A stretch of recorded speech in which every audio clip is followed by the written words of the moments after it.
चौधरी रियाजुल हक साहब जी। रहीम, बहुत शुक्रिया जनाब चेयरमैन। कुफर टूटा खुदा खुदा करके कुछ 6 दिन बाद बिला आखिर आपने मुझे टाइम दिया, मैं आपका बहुत ममनून हूँ। मशकूर हूँ आपका कि बजट 2021-22 पे आपने मुझे टाइम इनायत फरमाया कि मैं अपने ख्यालात का इजहार कर सकूँ।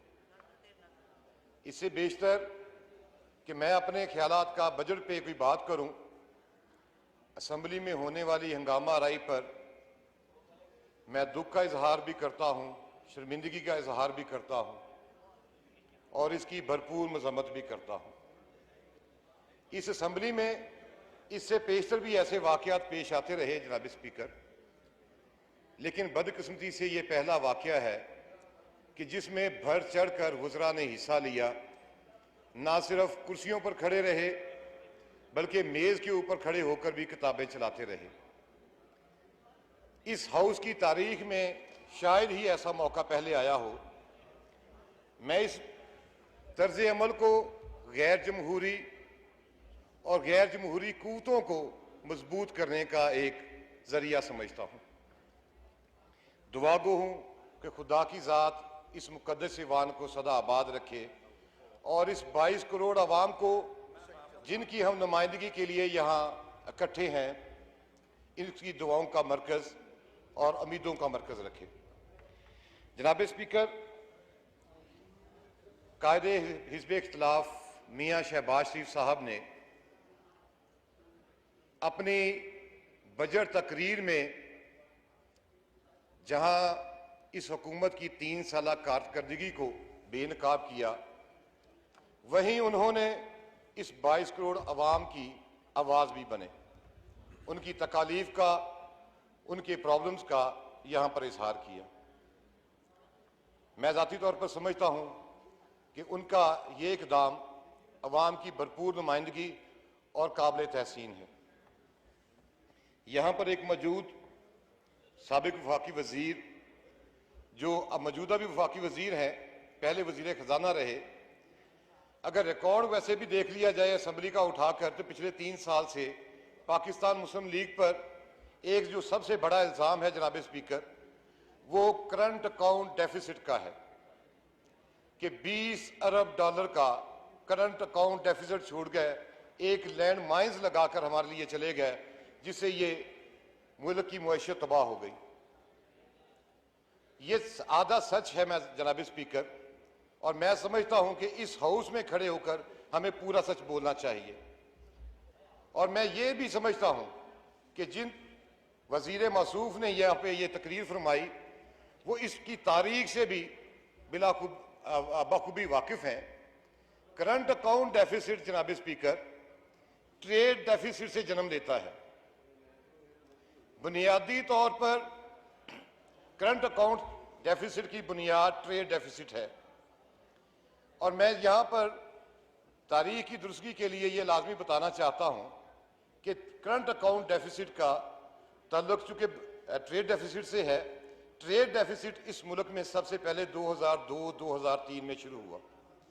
2 अरब डॉलर से शुरू होने वाले इस ट्रेड डेफिसिट को बढ़ता बढ़ता यहाँ तक चला गया कि हमारा करंट अकाउंट डेफिसिट भी 20 अरब डॉलर पे चला गया। 2006 और 2007 का दौर आपको याद होगा। उस दौर में ये 16 अरब डॉलर पर ये ट्रेड डेफिसिट जा पहुंचा। ये वो दौर था जब मनोसलवा यहाँ पर उतर रहे थे और डॉलरों की बारिश हो रही थी, और हम एक पराई जंग में बकौल इमरान खान साहब झोंक दिए गए थे, जिसकी वजह से लोड शेडिंग और दहशतगर्दी का हमें सामना था।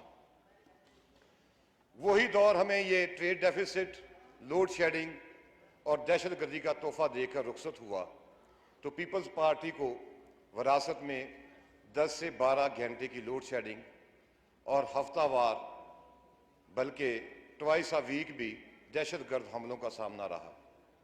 2013 में जब पाकिस्तान मुस्लिम लीग की हुकूमत आई, रोज़ाना की बुनियाद पर खुदकुश धमाके, लॉलेसनेस, कराची के हालात और 22 घंटे की वो लोड शेडिंग जिसमें उस वक़्त की अवाम और पब्लिक ये कहने पर मजबूर थे कि सबसे बड़ा मसला इस वक्त हमें लोड शेडिंग है, दहशतगर्दी से बड़ा मसला भी लोड शेडिंग है।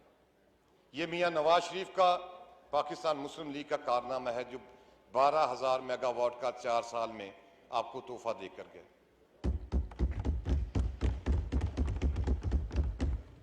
जनाब स्पीकर, अच्छा, उसी दौर की जिसकी मैं अभी बात कर रहा था, एक और तोहफा मिला जो इस मुल्क की मैशत की बुनियादें हिला कर गया। जनाब स्पीकर, वो तोहफा था प्रोडक्टिविटी से ट्रेडिंग की तरफ हमारी इकोनॉमी का मूव करना। यहां पर कोई इस बात को जुटला दे कि इंपोर्ट बेस इकोनॉमी को इस मुल्क में किसने इंपोर्ट बेस को शुरू किया? हमारी प्रोडक्टिविटी जो 90s में प्लस माइनस बराबरी पे जा रही थी, इस दौर में जिसका मैं आपको जिक्र कर रहा हूं, नेगेटिव में जाना शुरू हो गई और आज तक नेगेटिव में जा रही है। 20 घंटे 22 घंटे की लोड शेडिंग के बाद रोजाना की बुनियाद पर होने वाले दहशतगर्द हमलों के बाद अगर ये एक्सपेक्ट किया जाए कि मुल्क में कोई प्रोडक्ट एक्टिविटी हो सकती है, ये बाइसे अबस है। मैं ज़ाती तौर पर समझता हूँ ये कोई फातरुल अकल ही बात ऐसी कर सकता है। यहाँ पर एक और वजीर साहब ने लह लह कर इंजेक्शन लगाने की बात की कि इकोनॉमी को इतना इतना बड़ा इंजेक्शन लगा। मैं उस वजीर मसूख को बताना चाहता हूँ जनाब स्पीकर कि इस मुल्क को सबसे बड़ा इंजेक्शन 40 मिलियन एकड़ फिट पानी का लगा। इस मुल्क के 3 दरिया बेच दिए गए। पंजाब दुश्मनी में 40 मिलियन एकड़ फिट का पानी इंडिया को तोहफातन दे दिया गया सिंध तास मुआहदे के तहत। ये जनाब स्पीकर, पंजाब का 103 मिलियन एकड़ फिट का पानी हमारे पास इस वक्त मौजूद है, जो 3 टियर फार्मूले के तहत बदकिस्मती के साथ इस वक्त डिस्ट्रीब्यूशन हो रही है। इस साल भी 17% पानी की कमी का शिकार हैं।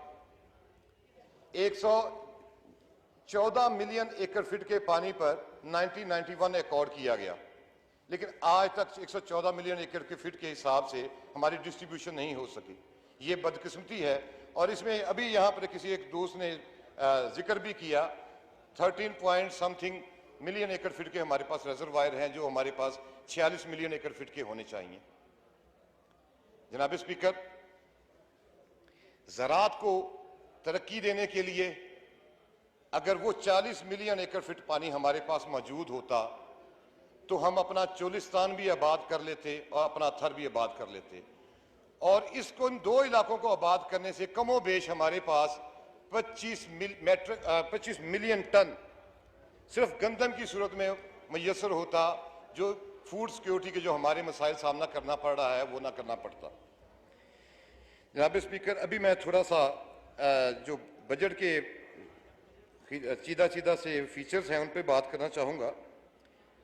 8,487 अरब रुपए का हमारा ये बजट है, जिसमें रेवेन्यू का टारगेट 5,829 रुपये रखा गया है, जो पिछले साल से 25% ज़्यादा है। और करंट अकाउंट खसारा, जो बजट खसारा है जनाब स्पीकर, वो 3,000 से 3,500 अरब जो किया गया कि 6.3% फिजिकल डेफिसिट होगा, जो यकीनन गलत है। 8 से 9% से ज़्यादा होगा।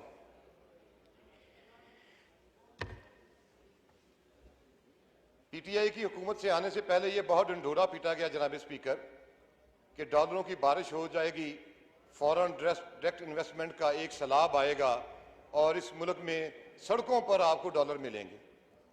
हमारे दौर में 3 से 4 अरब डॉलर की हर साल फॉरेन डायरेक्ट इन्वेस्टमेंट थी। इस वक्त 1.5 बिलियन डॉलर की डायरेक्ट इन्वेस्टमेंट है जनाब स्पीकर, जो शर्म का मुकाम है हमारे लिए। वियतनाम में ये 40 बिलियन डॉलर की है। पूरी दुनिया में 2 ट्रिलियन डॉलर की हर साल फॉरेन डायरेक्ट इन्वेस्टमेंट है। हमें तो उसमें से सिर्फ 20 या 25 बिलियन डॉलर को अट्रैक्ट करना है। 5 मिनट है चौधरी साहब आपके पास। मैंने जनाब 2 मिनट बात करूंगा ज़राअत पे सिर्फ। और ये जनाब स्पीकर एक किताब मेरे पास है जिसे इकोनॉमिक सर्वे ऑफ पाकिस्तान कहते हैं, 2021-2022 20 और 21, ये हुकूमत पाकिस्तान में पब्लिश की है। इसमें जो जीडीपी का ग्रोथ रेट दिखाया गया 2018 में वो 5.979% है, 2019 में 2.08% है, 2020 में -0.47% है और इस साल 3.94% दिखाया गया है। इसको बेस किया गया है एग्रीकल्चर ग्रोथ से जनाब स्पीकर। वो भी देख लें, इस किताब के मुताबिक 4% एग्रीकल्चर ग्रोथ थी 2018 में, 2019 में 0.56%, 3.3% 2002 में 20 में, और इस साल 2.77%। जनाब स्पीकर, अदादोशुमार के जादूगर बताते हैं कि इस साल बम्पर क्रॉप है गंदम की, और कौम परेशान है, इलाही क्या माजरा है कि बम्पर क्रॉप होते हुए आटा 35 रुपए से बढ़कर 85 रुपए तक जा पहुंचा है। दूसरा दावा किया जा रहा है जनाब स्पीकर गन्ने का, कि गन्ने की तारीख साज पैदावार हुई है। इस साल जनाब स्पीकर 52 रुपए से 110 रुपए पे गन्ना चला गया, और ये बम्पर क्रॉप है।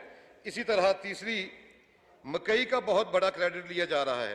तारीख में पहली मरतबा 1850 रुपए मक्की मार्केट में सेल हो रही है जनाब स्पीकर, जिसकी वजह से आपकी फीड प्राइसेस तारीख की बुलंद तरीन सतह पर हैं। मुर्गी, जिसकी वजह से मुर्गी आपकी गरीब आदमी की पहुंच से दूर हो चुकी है। ये वो चंद जीडीपी की मैंने बातें जो आपको इकोनॉमिक सर्वे ऑफ पाकिस्तान से निकाल के बताई। अब आखिर में चूंकि आपने मेरा माइक बंद कर देना है, तो मैं अपने हल्के के चंद मसाइल आपसे लाजमी बात करना चाहूंगा। जनाब स्पीकर, सेंट्रल पंजाब की डिवीजन साहिवाल, ये पिछले 700 साल से सबसे अमीर तरीन डिवीजन है। पिछले 700 साल से ये लैंड ऑफ गोल्ड है रही है जनाब स्पीकर। इसको पिछले 3 सालों से बिल्कुल इग्नोर किया गया है। हमारे दौर में मियां नवाज शरीफ साहब ने 2017-18 और 18-19 के बजट में एक ड्यूल कैरेज एक्सप्रेस वे का मंसूबा यहां पे शुरू किया था, मोटरवे लिंक का। 6,827 अरब रुपए उसकी 6,827 मिलियन उसकी अमाउंट थी, जो बाद में कुछ करेक्शन के बाद 8,000 मिलियन तक पहुंची। इकनॉमिक अप्रूवल हो चुकी। अब उसके बाद टेंडर प्रोसेस में इस हुकूमत ने उसे खत्म कर दिया गया, जो हमारी पूरी डिवीजन के साथ 85 लाख लोगों के साथ बहुत बड़ी ज्यादती है। इसी तरह जनाब स्पीकर, मेरे शहर में, मैं इसका बार बार यहाँ पे जिक्र करता रहा हूँ, अली मोहम्मद साहब इस बात के गवाह हैं कि मेरे शहर का जो उकाड़ा का बाईपास है, वो उसकी फेंस टूटी हुई है पिछले 4 सालों से, 3 सालों से। सिर्फ 65 से 70 लाख रुपए का खर्चा है जनाब स्पीकर। आए रोज वहां पर हादसा और अमवात हो रही हैं। ये 14 किलोमीटर लंबाई है, state of the art bypass है, लेकिन सिर्फ फेंस ना होने की वजह से हादसा की माजगा बना हुआ है। लास्ट जी एक चीज जनाब स्पीकर, मैं आखिर में एक दो छोटी छोटी चीजें और, मेरे हल्के में एक छोटा सा प्रॉब्लम और है जनाब स्पीकर। 5 फुरैल की आबादी है, कोट जान मोहम्मद, गरीब तरीन आबादी जनाब स्पीकर।